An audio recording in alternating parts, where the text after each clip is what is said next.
All right, in this video, I'm going to be doing a full A to Z course on exactly how you can send 10,000 or more cold emails per day. That way you can generate more leads, book more meetings, and ultimately close more deals. And I know that sounds like a lot of emails, and it is. And so I'm going to show you how you can set up a system like this, either scale it up or scale it down depending on your needs, and ultimately help you grow your business consistently without needing to rely on referrals. So first, I just want to dive in and show some proof that this works, because I know 10,000 cold emails a day, a lot of people instantly go to the thought that you're either spamming people or that you're not going to be reaching the right people. These are campaign results that we generated for one of our customers in the last 30 or so days. You can see this image shows about 300,000 emails worth of sending volume, about 500 leads generated. These are people that say they're interested in learning more about their service, in just about 100 meetings scheduled as a result of this, again, in just over 30 days. So as you might imagine, if you got 100-ish new meetings on the calendar,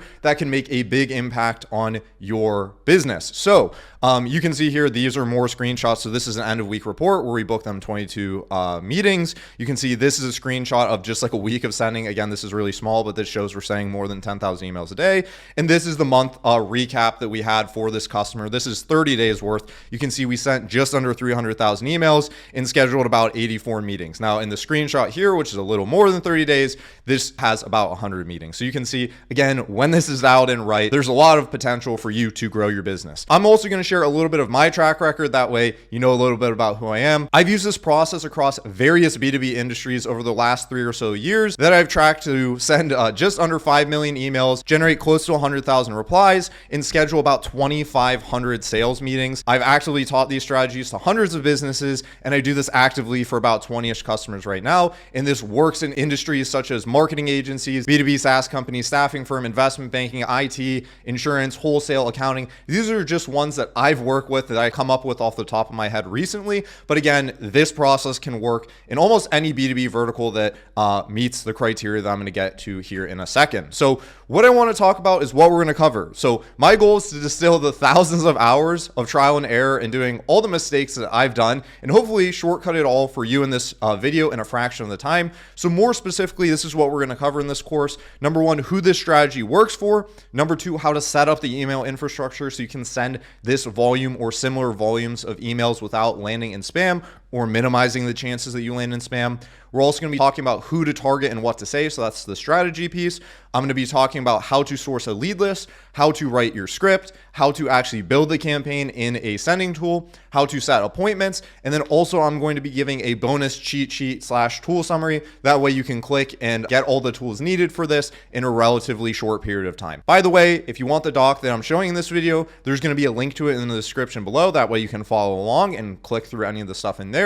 And then PPS, if you want someone to help you with this, like us, you can hire me at anivomarketing.com. There's going to be a link in the description below. So if this sounds too complicated and you just want someone else to do it, that's what I'm here for. So last thing before we dive into the course, I'm just going to give a quick disclaimer. 10,000 emails per day is a lot of emails. Most businesses don't have the budget, bandwidth, or addressable market size to be able to start with this amount of sending volume. However, the same process can be used to send 100 emails per day, or 1,000 emails per day, or 10,000 emails per day. So what I recommend for most of you guys watching this video is probably to start smaller than this and then slowly work your way up. The person I showed here earlier in this video, we started with 1,000 emails sent per day, then we moved to 3,000, then we moved to about 12,000 per day. And so again, what I would just give a light disclaimer to anyone watching this video is first start smaller and then scale things up depending on your needs. The results you're going to generate also from this process also vary widely depending on your product market fit, how long you test for, and a variety of other factors. I also say this again because, like I showed here, we had this customer who we generate about 80 meetings for in the last 30 days,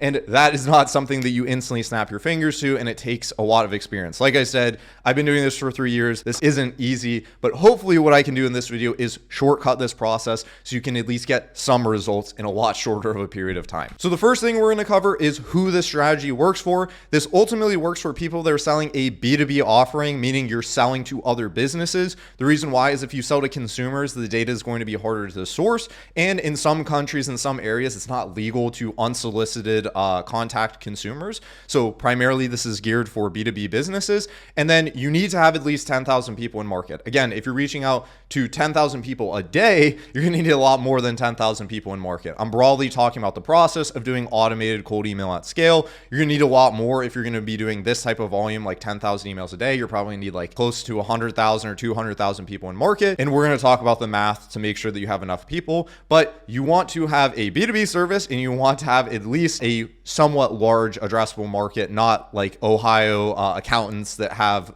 3 offices or more, because there's probably not that many of those. Next, we're going to cover email infrastructure. So first, we're going to talk about why volume matters and why deliverability matters, because the first thing I hear a lot of people ask me is like, why do you need to send so many emails? It sounds like a lot. Why can't I just send, a couple of emails? The reason why is because cold email and sales, for that matter, is fundamentally a numbers game. I say that because most people think they are selling a product or service, they can go to 5 people and one of them is going to buy. But in reality, only 3% of a market at any given point is actively looking to buy the service that you have. So the more emails that you send, the more people that you're going to find. Most people that you're reaching out to, even if they're highly targeted or relevant people, aren't going to be in market for your service. So if you want to generate serious results and meetings for your business, volume is critical. Now, again, if you really just want a couple extra meetings per month and you're using cold email to get that done, you might not need to send a ton of emails. You might need to send a couple thousand a month. But if you're looking to generate 10 meetings a month, 20 meetings a month, 100 meetings a month, you're going to have to get in front of a lot of people, because again, you have to think most of the people you're reaching out to aren't going to be interested in your service and are not going to be in market for your service, let alone trust you or think you're the right person. And so you have to reach out to so many people just to get some of those people interested, and a fraction of those people on a call, and a fraction of those people to purchase your services or your products. So just keep in mind that it is a numbers game. If you want to be able to send 10,000 or more cold emails per day that don't land in spam, you're going to need to have a variety of domains and email accounts. I call this horizontal scaling. So this is speaking more so the deliverability. Whenever we're scaling up and saying this kind of volume, we're not just having one email account where we're sending 10,000 emails a day from, because if you do that, you're quickly going to have your domain reputation fall, your email land on a blacklist, and cause all of your company emails to land in spam, which is not good. So Google technically allows you to send 2,000 emails per day per account. They publish that somewhere on their site. But realistically, they're going to flag you if you send anywhere near that for an extended period of time, and to cold leads. One of the biggest factors in having your deliverability dialed and making sure that people see your emails, even though you're sending a high volume, is that people aren't reporting you as spam. And fundamentally, if you're sending a lot of emails to people, even if they're highly targeted, some people are going to report you as spam just because they're not interested and they don't like getting cold emails. And so if you want to send this type of volume, even 100 emails per day, you're going to want to set up multiple email accounts so that you can spread out your email sending volume. So I like to think of sending limits as kind of like an invisible speed limit. Google and Microsoft don't publish and say, hey, you can send exactly 20 cold emails per day. They have a complex algorithm. It's a black box that ultimately determines whether emails are going to be seen or land in spam. And so the higher the speed, the more likely you are to get pulled over. I like to think of this as a car analogy. If you're going 100 miles an hour, you're more likely to get pulled over than if you're driving 10 miles an hour. And the same thing is true with the email accounts.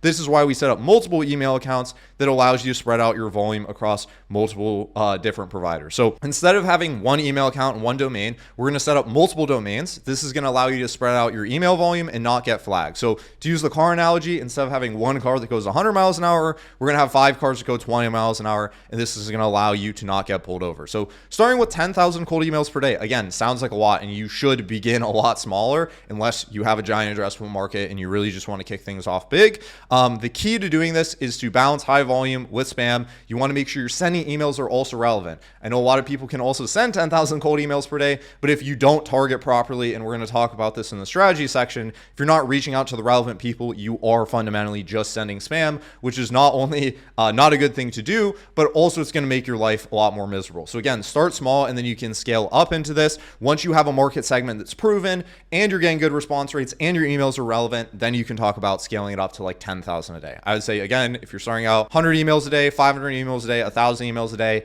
I typically start with 1,000. If you're really small and you want to get started very, very small and only get like a handful of extra meetings, you might want to start with 100 or 500. All right, so diving into setting up your email infrastructure, the first thing we're going to talk about is calculating your domain and account needs. So you said, awesome, Matt, you said you need to set up multiple domains. How many domains do we need to set up? How many email accounts do we need to set up? General rule of thumb is that each email account can send roughly 20 to 25 cold emails per day. Now, again, Google, Microsoft, all these providers technically say you can send infinite emails or 2,000 emails or whatever it is. But if you do this over a prolonged period of time, the email accounts are going to die out. Just like your car might be able to drive 200 miles an hour, but if you drive 100, someone's going to pull you over. It's the same idea here. So for example, if you want to send 10,000 cold emails per day, you can divide that by 25, which is the amount of cold emails per account per day, which means you need roughly 400 email accounts. Or if you divide by 20, that means 500 email accounts. Again, general rule of thumb, these speed limits and a lot of the deliverability stuff is a black box, and these targets might change. Today, it might be 20 to 25 cold emails per account per day. Tomorrow, it might be 30 to 35. And the day after, it might be 10 to 15. Again, general rule of thumb, and this is what we've seen work well over the past years or so of doing this. I typically also recommend overshooting this a little bit. That way, you have a little bit of margin of error and safety. That way, you can go a little bit under these limits. Again, if the speed limit, let's say here is 20 to 25 miles an hour, if you don't want to get pulled over, you should probably be going 15. Now, again, the speed limit in this case is something that's variable. It's a black box. Google and Microsoft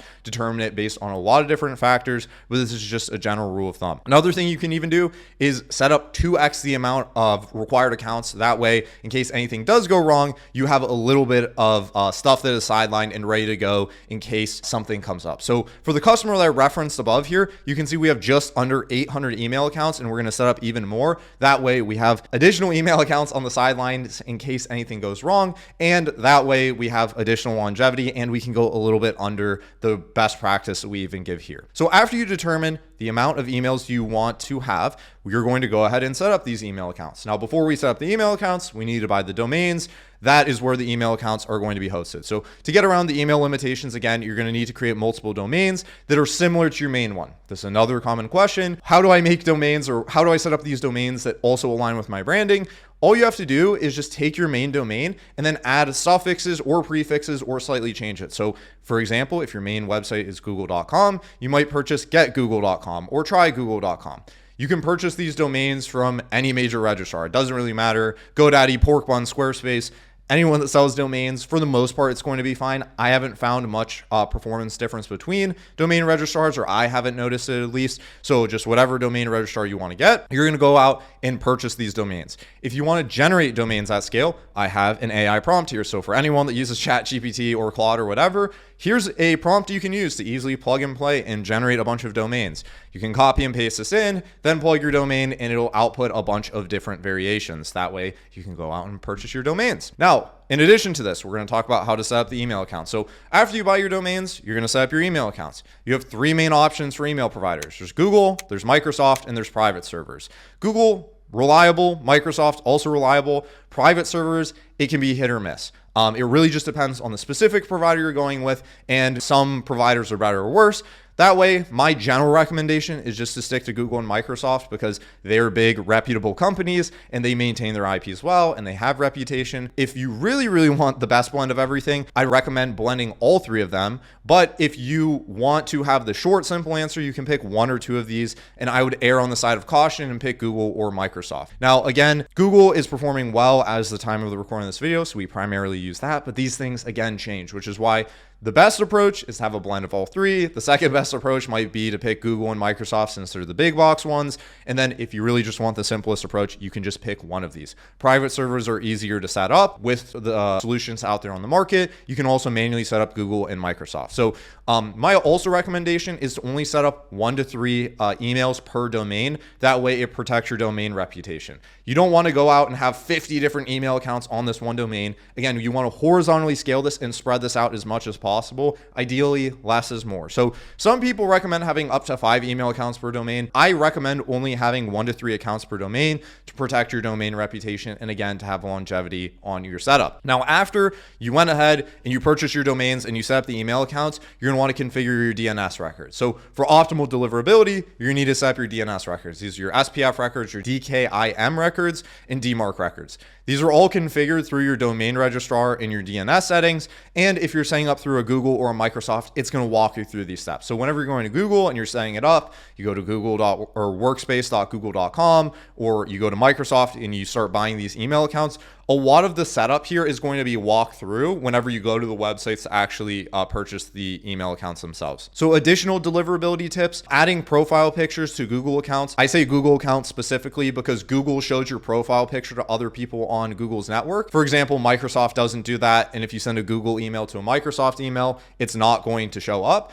But if you're using Google accounts, having a profile picture makes you seem a little bit more personable. And so I'd recommend that. While it's not necessarily strictly a deliverability tip, it can help improve your results and make it less likely that people report you as spam. Also, for your sending domains to your main domain. So for example, if you have trygoogle.com, send it back to google.com. That way, if people look up your domains, it'll go back to your main one. And again, preserve your branding. And then thirdly, age your domains as long as possible before sending. Ideally, we're going to talk about warm up here in a second, but older domains typically have better deliverability than newer domains for obvious reasons. Domains that have been around for longer, have more reputation, and are more likely to be trusted.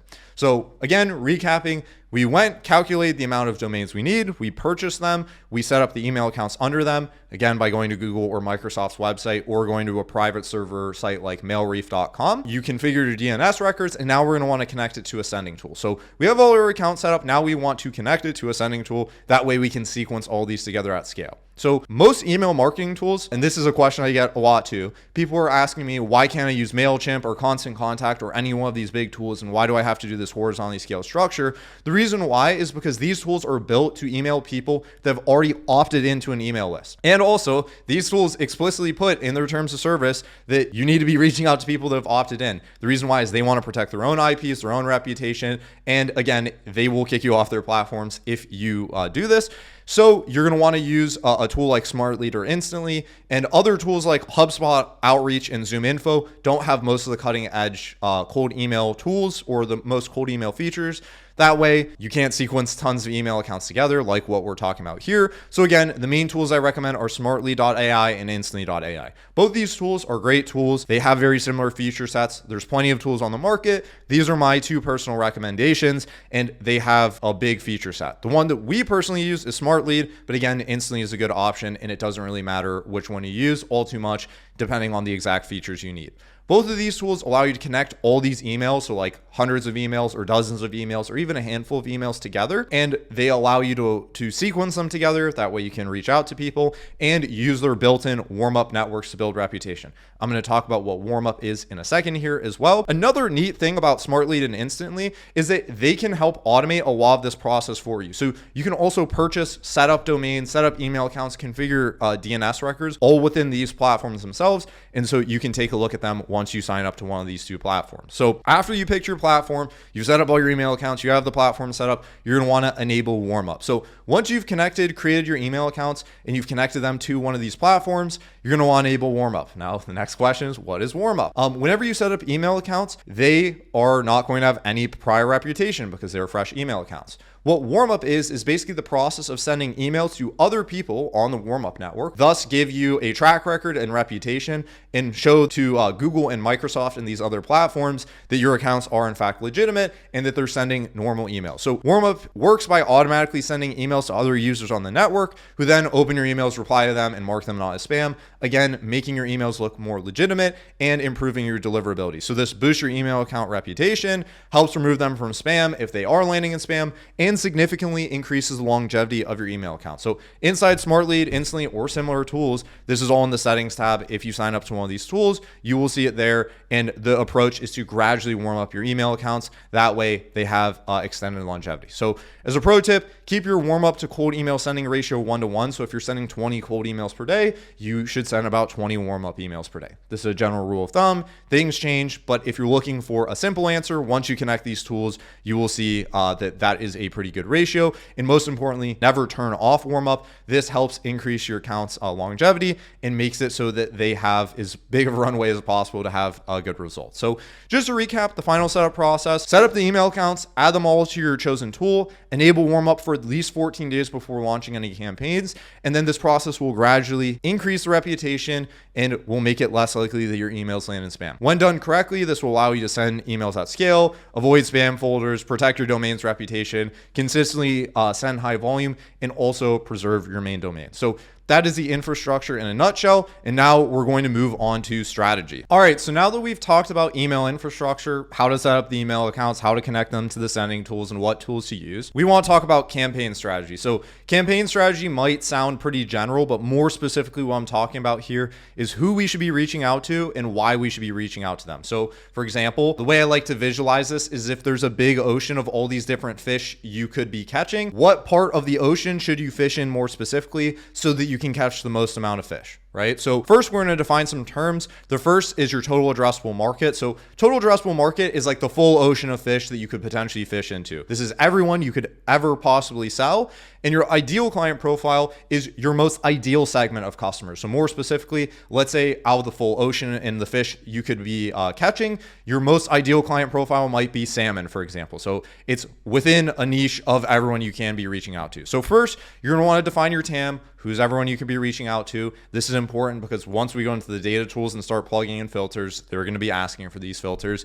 Then you can move on to your ICP. You do this by simply looking at all these criteria like your headcount, your job title, your industry, etc., and writing it all down in plain English so that you have it on file. If you have an ICP already, all the people that are the most or your best potential customers, that's great. If you don't, start off with your total addressable market. Here's everyone we could reach out to. Then look at your customers and ask yourself, who are my best or favorite ones? Out of these segment of, let's say, 50 customers, who are the people that stay the longest, pay me the most, and are the best people that we can work with? You should probably have a general idea of this already. This might be very basic, but again, these are important to define because once you go into the list tools that you can actually build the list from, they're going to be asking for these criteria, and it's important to define this so you figure out maybe it makes the most sense that instead of emailing everyone in the ocean in the example I gave or fishing everywhere in the ocean, you go to the little pond that has the most salmon. That way you can catch the most and best fish possible, and you can write scripts that are targeted to those types of people. So hopefully this is coming together. The first step in building good campaigns is determining everyone who you can possibly be reaching out to. So for a marketing agency, it might be every business in the world.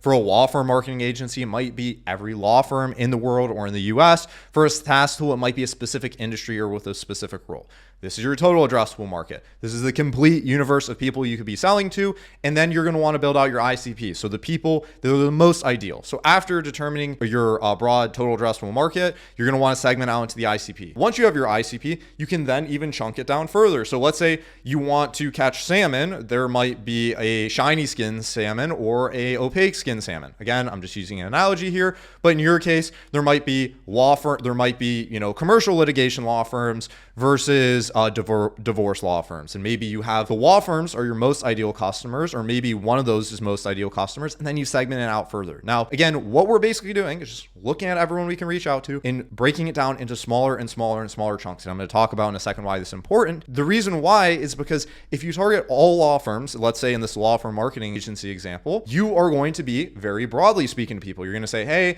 I noticed that you're a law firm. Here's how we help law firms. Versus if you get another layer deeper and reach out to commercial litigation law firms, you can say, hey, I noticed you're a commercial litigation law firm. Here's how we help your type of business. The more granular and the more specific you can get within these subsegments of your ICP, it's ultimately going to determine how specific your campaigns are, which is ultimately going to determine how targeted you speak to them, and will in turn make you more likely to get results. Very, very boring stuff. In short, take your big list of people you can reach out to, look at the most ideal people, and then chunk those people out into smaller segments. So for example, if you can target all law firms, you might create one campaign targeted to personal injury, one targeted to divorce law firms, and other campaigns for other specialties. That way in the scripts, you can speak to them differently. The reason why you're doing this is not just so that you can, it's so in our fishing example, if you have tuna and salmon, the bait you might use for those two types of fish are different. Or maybe you can use one type of bait that works well for both of them, but maybe there's a better type of bait for each one of those individually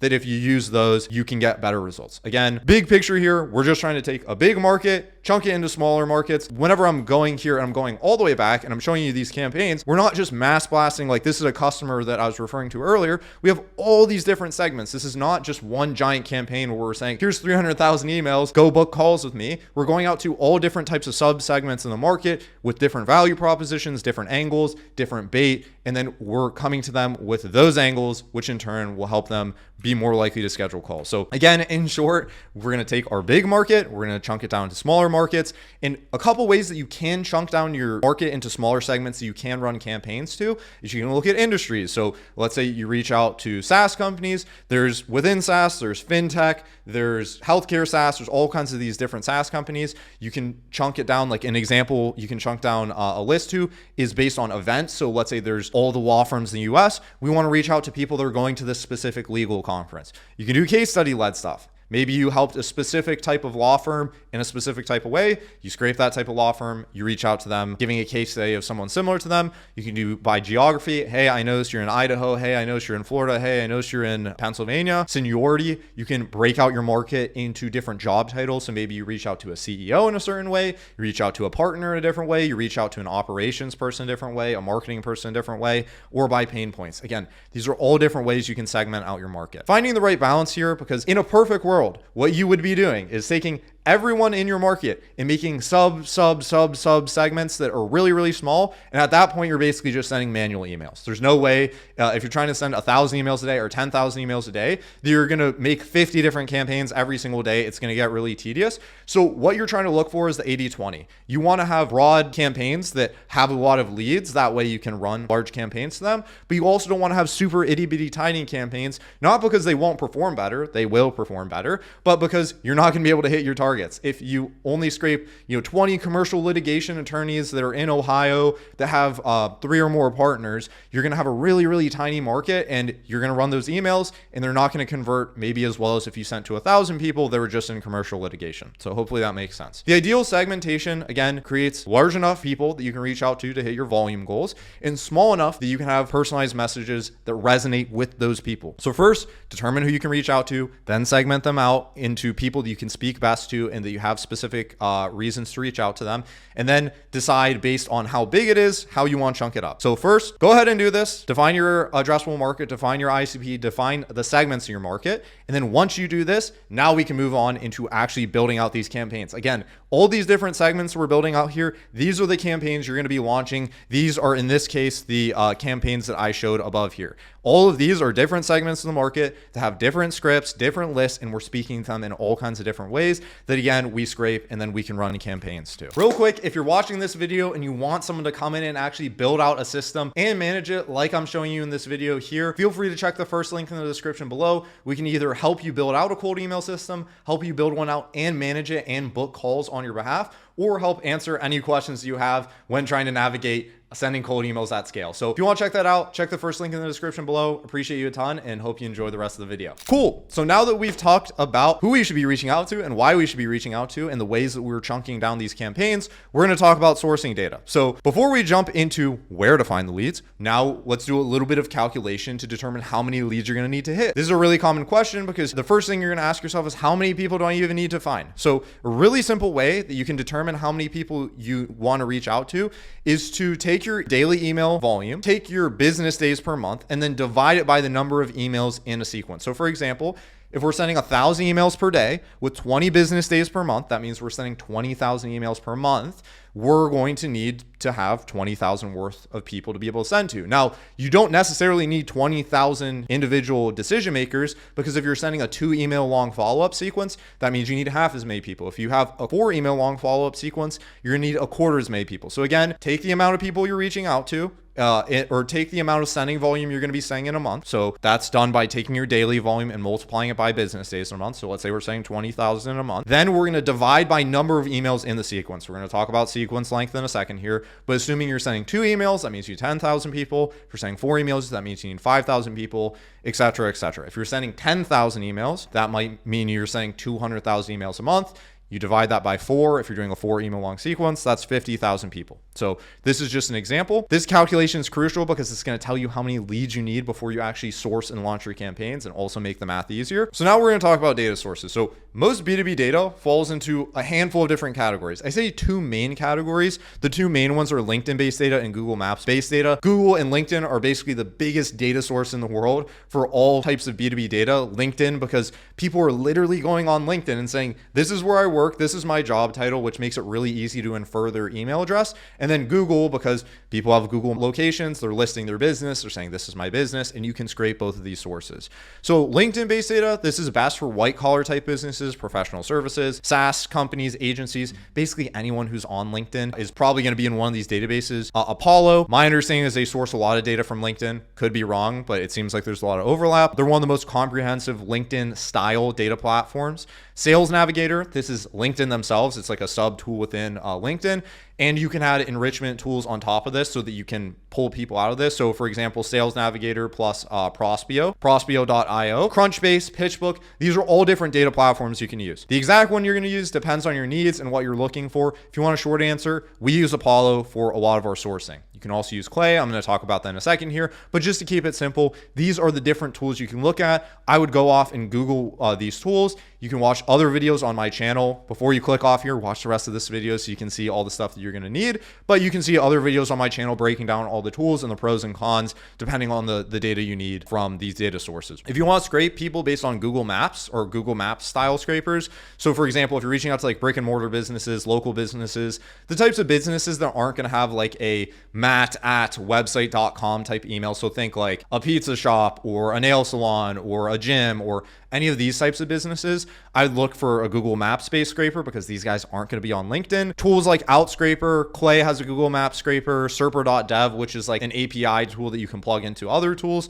Again, there's other videos on this channel here on how to scrape local businesses. Appify is another tool that has a local scraper. These are really good if you're trying to reach out to local businesses or people that aren't on LinkedIn. I always start off, if you have the choice between these two and your market's on both of these, do the LinkedIn based data. You're more likely to find targeted emails because again, LinkedIn is so amazing. People go on there and they're putting, hey, this is who I am, this is where I work. And so with a pretty high degree of certainty, you can infer their email using one of these tools. And so depending on who you're reaching out to, you're going to want to use one of these sets of tools. There's also lookalike tools. These are like subcategories within this. PandaMatch, this is a tool that allows you to plug in a domain and it'll output a bunch of different companies that are similar to that. Ocean.io, another tool that does this, is a lookalike based tool. It's a little bit more expensive, has a cleaner UI.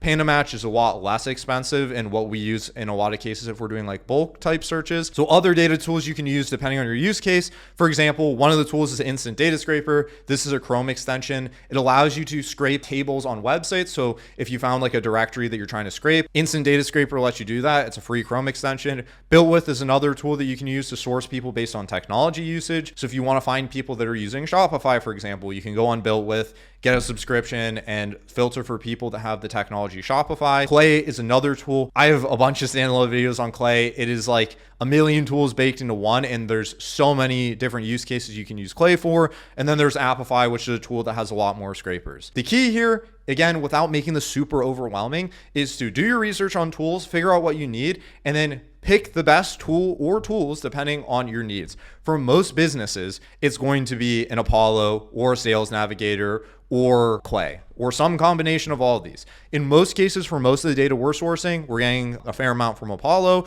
and we're getting a fair amount from Clay. And then for the local ones, we're using Outscraper. So that's like the 80-20 answer. But again, if you're reaching out to SaaS companies or startups or people that are recently funded, Crunchbase is amazing for this. PitchBook has great investor data. And a lot of these other tools, again, have a really long tail of use cases. Just to keep it short and simple, those are my recommendations. All of these tools are great and have their own use cases. If you're reaching out to white collar businesses, you're probably going to use a LinkedIn type of tool. If you're reaching out to local businesses, you're going to be using a Google Maps based tool. To break down these steps in a little bit more granularity, so we talked about tools at a high level. To break down generating the leads themselves, first you're going to source accounts. So you're going to find companies that match your ICP. Then you're going to find the decision makers. So great, we want to reach out to plumbers. Here's a giant list of plumbers. Then we're going to want to find the decision makers. Great, here's the CEO of this plumbing company. Now we're going to find find their contact details, and then we're going to validate the data. Depending on the tool you're using here, some of these tools might accomplish one or multiple of these steps. So for example, Apollo, you can source accounts, you can find decision maker emails, and you can get their contact details,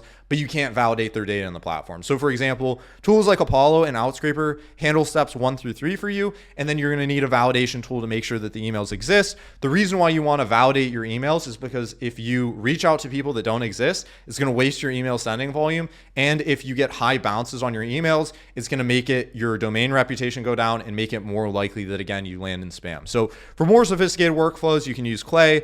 There's lots of different data tools. The short answer of the data tool that you're going to use is it depends. The long answer is here's a whole list of a bunch of tools, and you're going to want to play around and see which one works best for you. After you get your data, you're going to want to validate your data. Again, if you skip validation, you're going to get high bounce rates, which is going to trigger spam filters, which is going to damage your sender reputation, and it's also going to waste your sender capacity. So make sure you validate your emails. I recommend Million Verifier as a validation tool if you want a really cheap option. Now, the product with most tools like Million Verifier and similar ones is that they can't validate certain types of emails called catch-all emails. Again, without getting super technical, it's basically certain types of emails that can't be validated through traditional methods. They're going to give you basically 30% of emails where they're saying, I don't know if you should send to these people. The tool that I really like is listmint.io. It's more expensive, but it allows you to validate those hard to find catch-all emails or hard to validate catch-all emails, and will give you the biggest chunk of the list that you can safely reach out to. So again, you go to one of these tools, you plug in your filters, you scrape based off of your needs, you plug it into a validation tool, and then you only reach out to the people that are good.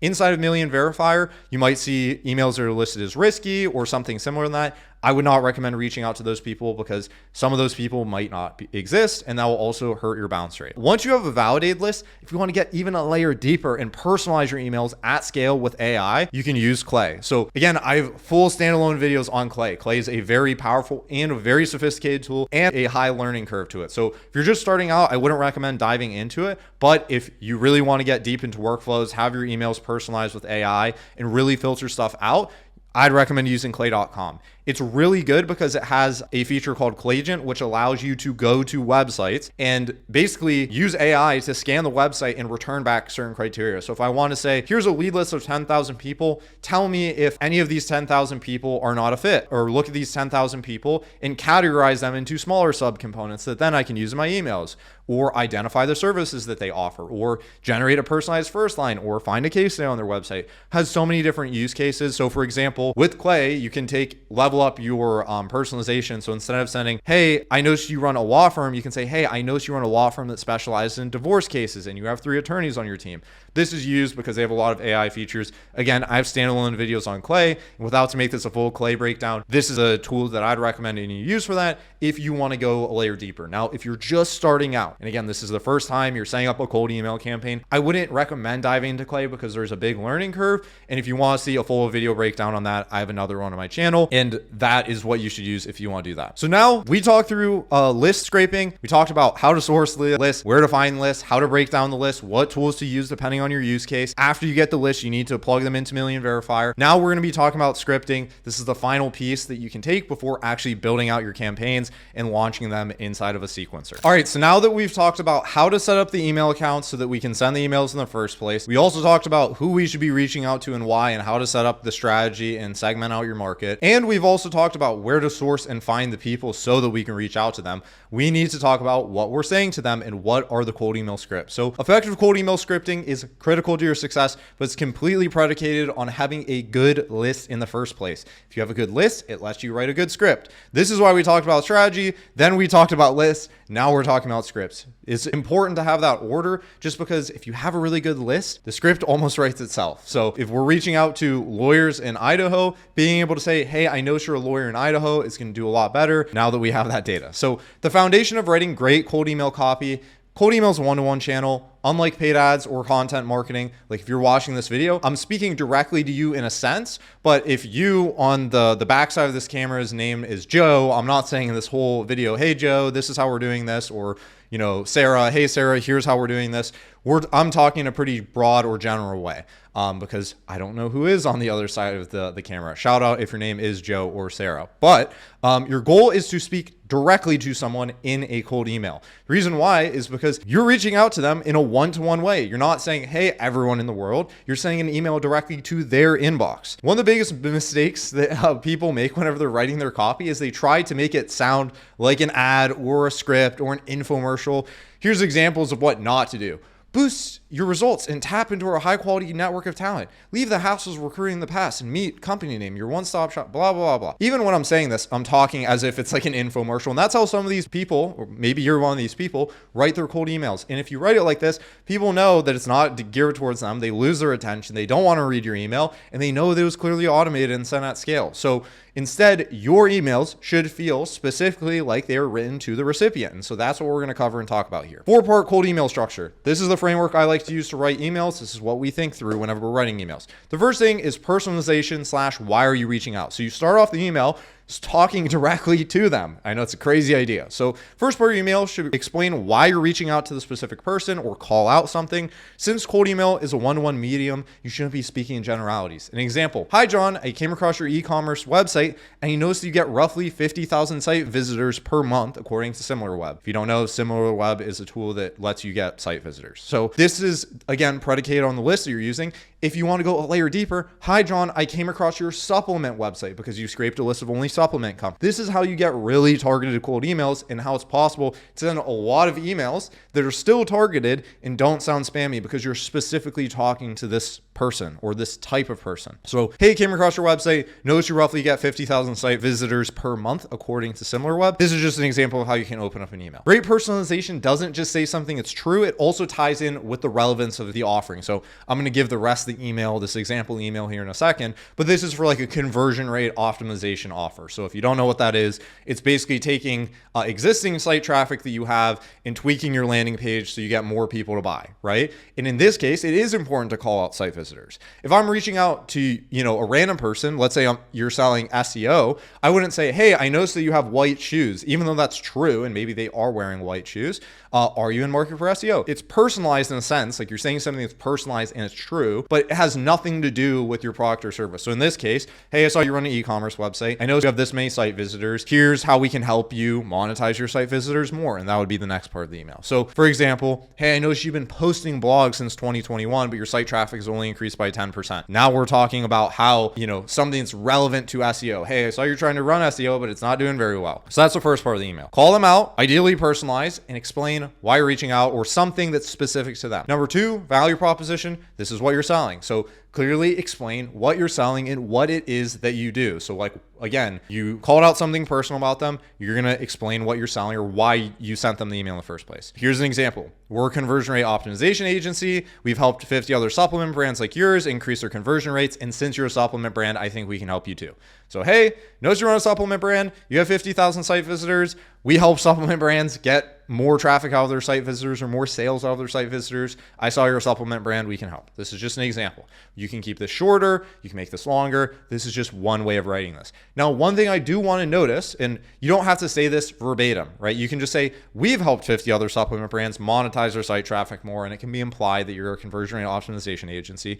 The important part here is that this clearly tells you what you do and how you can help them. So we're talking about why we're reaching out. Hey, I'm reaching out because I noticed you have a lot of site visitors and I think we can help you. Number 2, here's how we can help you. And then what you should be doing next. Hey, here's the next step you want to take. Important part here with the value proposition portion. A lot of people will, not clearly articulate what it is that they're even selling in the first place. Like for an example in this email, someone might say, hey, I saw you have more site traffic. Just curious, what are you doing with it? We have a team of a bunch of people and we're marketing experts, but you're not saying specifically, we can help you take your existing site traffic and get more conversions out of it, right? Being clear is better than being clever. You want to be crystal clear with what you're doing and how you can help them or what it is that you're selling. In this case, we're directly spelling out we're a conversion rate optimization agency, right? Just be clear with what you're selling.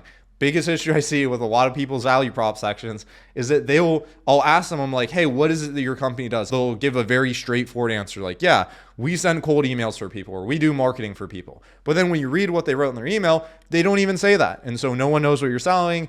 And, it makes it hard for people to interpret what it is that you do. Last thing, clear call to action. Tell them the next steps. After they read your email, they should know what next step you want them to take, whether that's getting on a call, whether that's sending them more info, whether that's sending them something personalized.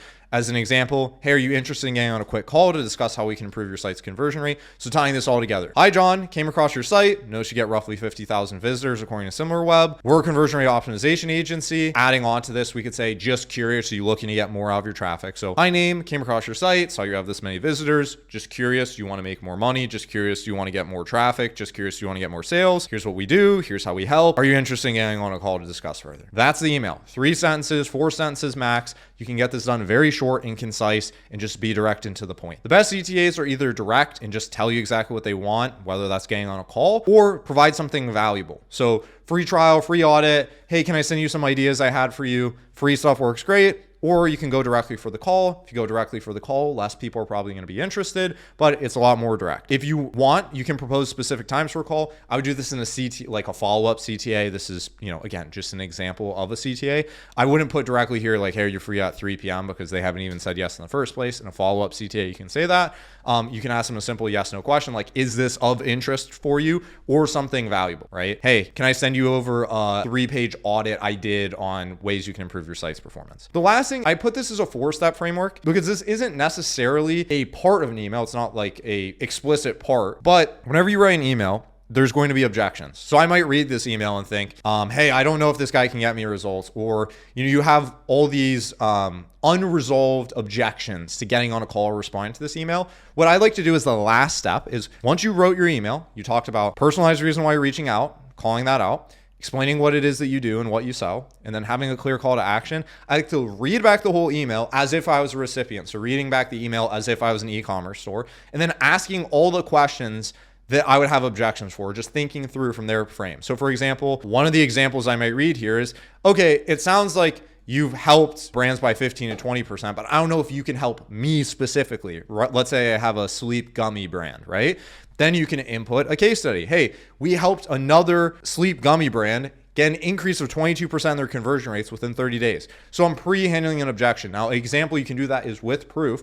There's other random objections. So like another case I'll give is, let's say you sell offshore staffing, right? You sell, you'll place someone in someone's team that's offshore for a fraction of the price. That might be your value proposition. A common objection there might be, are they college educated? Can they speak English fluently? So in your value proposition, when you're reading that back, you might re-add into your value prop, we have college educated offshore talent that speaks English fluently. Again, you're just adding in the little pieces that handle objections while injecting in proof. So this is just one way, and this is the framework that I like to use. Again, hey, I'm reaching out for this reason. This is what we sell. Do you want to get on a call or not? Once you wrote that down, look back it over with the frame of you're the recipient, and then have all the objections written down. This is why I wouldn't respond to this email. This isn't personal enough. I need more trust. I need this. And then you can inject those into your emails. Subject lines aren't rocket science. A lot of people ask about this, like, how do I write a compelling subject line?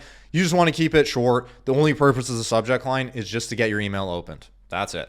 So keep it short, keep it intriguing. If it's short, that kind of inherently makes it intriguing because if you're not spelling everything out, then they're more likely to open it. The example I give is, I don't know, you, the viewer, if you've gotten a piece of mail and it says win 10,000 bonus points. Like I get that piece of mail, I'm throwing it in the trash. The reason why is because I know exactly what's in it. It's going to be a credit card offer. They're going to be asking me to sign up for their credit card and I don't want a credit card right now, right? But if I got a piece of mail and it just said my name, Matt Lucero, and I get that in the mail, I'm going to open it every single time. The reason why is because it is intriguing. I don't know what's inside it. Is it sent from a coworker? Is it sent from a boss? Is it sent from a family member? Is it something from my health insurance? Like, who knows, right? Here's some examples, right? Question for a first name thoughts, company name, blah. Like, these are just examples. Just keep a couple words and something related to your service. You can also make it sound like something that a coworker would send because, again, that does help. General best practices with emails too, just keep them short. The longer your email is, the less likely that someone's going to read it. Again, you're a stranger showing showing up in someone's inbox. People's attention spans are limited, especially, it's people have TikTok and all the short form content, and young people like me can't, stay locked in on something for a long time. So you want to keep your email short and something that is direct and to the point. You want to make it feel one-to-one. Ideally, again, we're sending emails automated at scale. If you segment it properly, you can write it in a way that sounds directly as if it was written to them. And that's what we're trying to accomplish here. Say things that are objectively true. So yeah, instead of saying, hey, we're the best conversion rate optimization agency, you can say, hey, we work with 100 other brands. It gets the same point across that you are skilled at what you do or you're really good. And so say things that are true. Use clear language. Biggest issue I see is that people don't have clear language, which makes it tough for people to even understand what you're saying in the email at all. And then understand the market segment. If I'm reaching out to, again, with my service, I help companies book more meetings with cold email. If I'm reaching out to an investment banker, I might use a term like deal origination. If I'm reaching out to a marketing agency, I might talk about how I can get them more sales appointments. Ultimately, it's the same deliverable. It's getting people on the call that want to buy their service, but in different verticals and different industries, they use different language. If you use industry jargon, that helps you a lot because, again, it makes you sound more human. It almost demonstrates that you understand what you're talking about. A couple more things we'll talk about here. I'm going to talk about follow-up strategy. I'm going to talk about A/B testing. And I'm also going to give some script examples. Follow-ups to your emails. So like I alluded to earlier, whenever you're running these sequences, you don't need to just send one email. You can send follow-up emails. The fortune's in the follow-up. The more follow-ups you send, the more likely the person is going to respond. But also keep in mind that typically what we see is that people are more likely to respond to an email 1 than an email 4. The reason is pretty straightforward. If you send someone 4 follow-up emails, that type of person is more likely to be less interested. So if you send them a 5th, they're less likely to respond than a new person who you just send 1 email to. So I recommend having like 2 to 4 follow-ups typically. Whenever you write a follow-up, you're simply giving additional context, reminding them of your original offer, and reframing what you're saying in different ways. The reason why people, there's really 2 styles of follow-ups. You're just reminding them that you exist or saying something that they didn't know is true. You just want to get in front of them, say new things, pretty straightforward. Recommend keeping your sequence to 2 to 4 emails max. You get diminishing returns with more follow-ups. You're better off sending to new people than to the same people over and over again. Now, if you space it out, like if you wait a quarter, you can reach out to those people again because timing might change. But if you're talking about like a 3-week period, sending 3 emails versus 10 emails isn't probably going to get you much result, at least compared to reaching out to new people. So space your follow-ups, 2 to 14 days is a general rule of thumb. You want to keep the sending gaps human. Right? You don't want to send an email, then the next day send an email, then the next day send the email. Pretty aggressive. I like to space things out and again, seem human. A/B testing your copy. Beautiful thing about using sending tools like SmartLead or Instantly is that these tools allow you to A/B test things. So you don't need to have a hypothesis on what's going to work best and only run that. You can run multiple different angles with multiple different, value propositions, call outs, CTAs, and see what performs best. So you can split test all these different variables. When testing, only change one variable at a time. Big mistake I see people make. They'll have 4 different split tests with completely 4 different angles. And then when you see one performs better, you have no idea why because you have tested too many variables. So have one variable at a time that you're testing. Have at least 1,000 emails per variant to make sure that the results are statistically significant. Sometimes even more. I like to do a little bit more than that, but that's like a general baseline. Again, when you're doing this at scale. And make sure to make decisions on the results that you care about, whether it's replies, pause replies from meetings booked. If you're watching this video, it's probably on meetings booked. I'd much rather have 1,000 emails, get 1 reply and 1 meeting booked than 1,000 emails or 1,000 sent to get 1 reply and 1 meeting booked than 1,000 emails sent and get 100 replies but 0 meetings booked. Because at the end of the day, you want to optimize for what you care about. Here's a bunch of general email templates. If you're watching this, go download this doc. You'll see it in the templates here. I'm not going to voice through all of these because there's a bunch of different templates, but these are general ways. So like hi first name, reason why I'm reaching out, value prop, CTA. Hi first name, we help industry achieve result. Is this something you need help with? Like these are all different types of things you can use. And so if you download the doc, you can swipe these. Now, talking about launching campaigns. We have the email account set up. We have the strategy built out. We have the list built. We have the script built. Now, how do we launch campaigns? So putting this all together, for the sake of the demo, I'm going to use SmartLead screenshots because we use SmartLead. The way to do this is pretty much the same regardless of the tool. You're going to log into the tool. You're going to press the create a campaign button. It's going to have an option to upload leads. Here, you're going to upload the valid leads, nothing else. Do not upload the leads that do not exist. That's the point of the validation tool. It'll prompt you to map the fields. You simply assign them accordingly. Very straightforward. Uploading the script, same thing. You're going to copy and paste the script that you wrote before. You can write it natively in here. I like to write it in a Google Doc and then copy and paste it over. You copy and paste it in. To add a variation, you add a variation. To add a new sequence, you add a new sequence or a new step. Right? This editor section is also where you can add spin tags. I haven't touched on this yet because I didn't want to overcomplicate things in prior sections, but spin tags is essentially the process of adding micro variations to your email. That way Google and Microsoft can't fingerprint them as easily, and again, helps with deliverability. So for example, instead of typing hi first name, so every 10,000 emails you send all say hi first name, you can write hi, hello, hey, good morning first name. So now a quarter of your emails will say hi, a quarter of your emails will say hello, a quarter of them will say hey, a quarter of them will say good morning. That way there's micro variations across all your emails.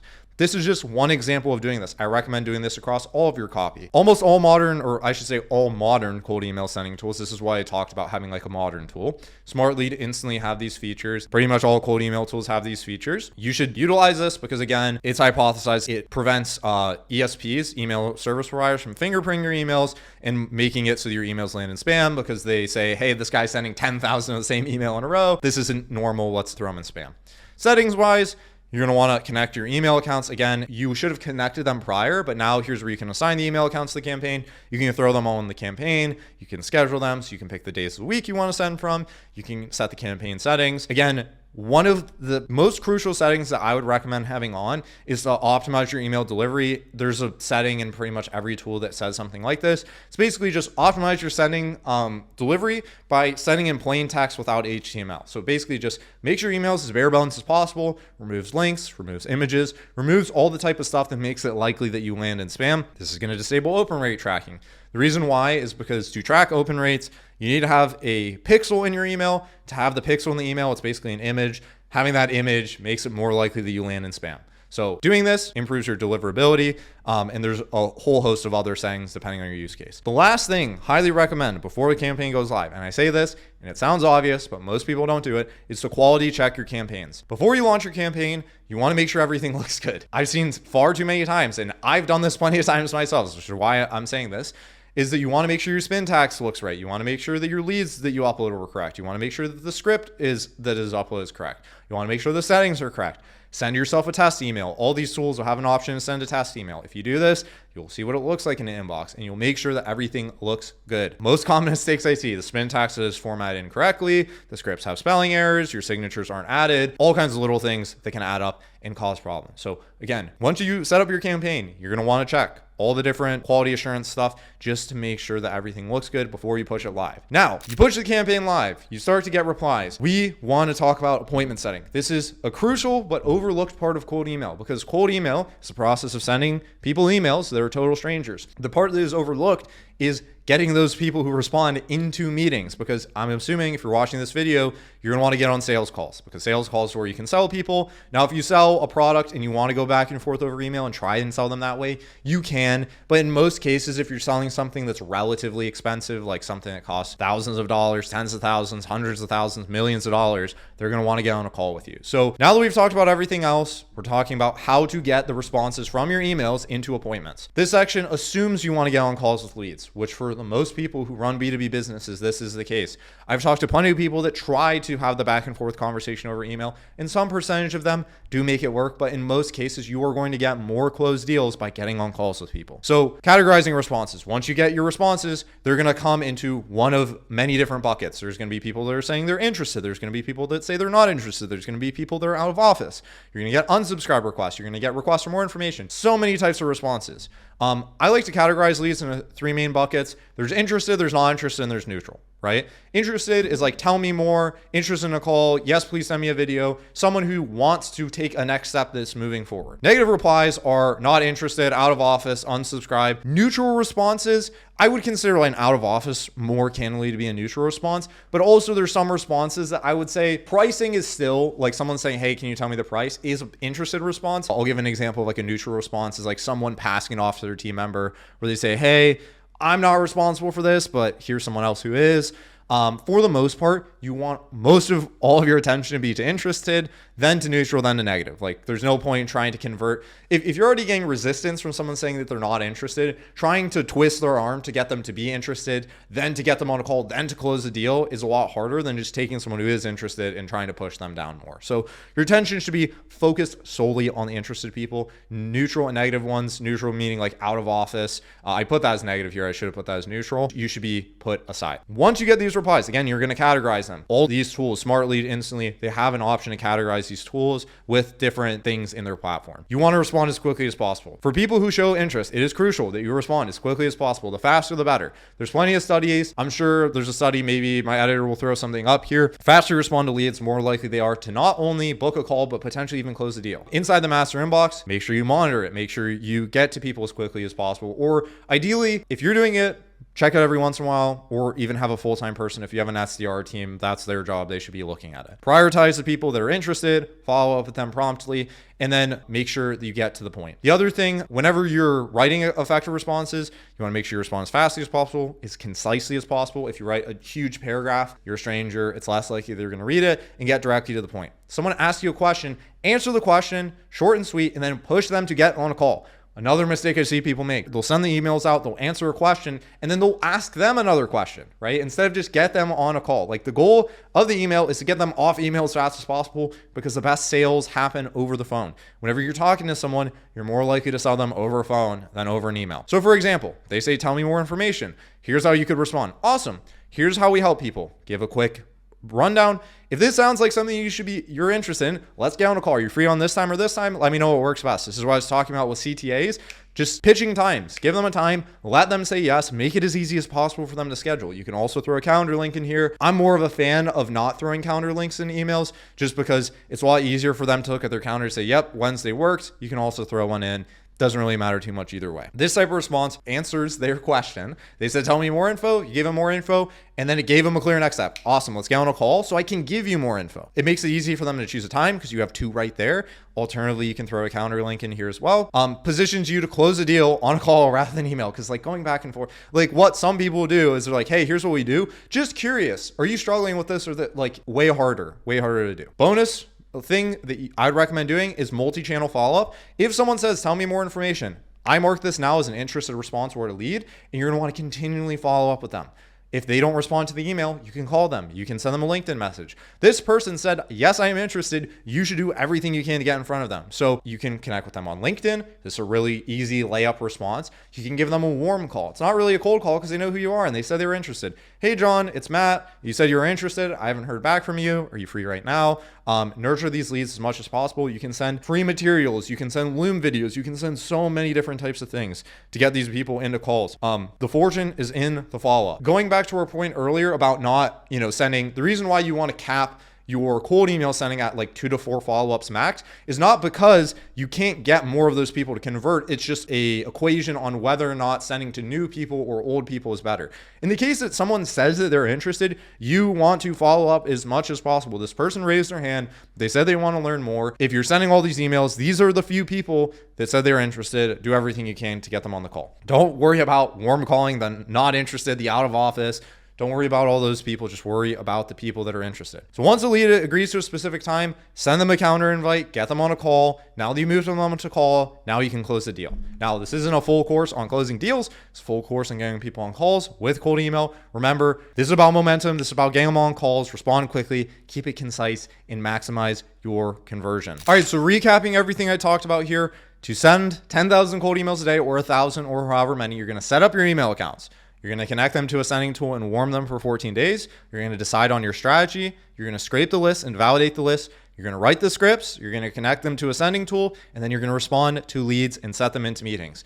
If you download this doc, you're going to get this list. These are affiliate links, but some of them have bonuses. These are lists to sign up to the tools that I use the most. Smart Lead, Instantly, these are the sending tools. Clay and Apollo, these are the data tools I use the most. Listmint, this is a validation tool. And Appify as well, it's another lead scraping tool. Now, finally, if you're watching this video and you're like, Matt, this is really complicated, I want an expert to help me out, you can check out our site, anivomarketing.com. There's a link in the description below. You can apply to work with me. If you come through, we can have a call, discuss to see if we can help you, walk through a handful of options. We offer consulting, we offer building out of the system, and we offer building out and managing the system, so we book calls on your behalf. Otherwise, if you want free content, check out the other videos on this channel. Hopefully this course is useful and you got some value out of this. Really appreciate you. Go send out some emails, go book some calls, and go grow your business. Take care.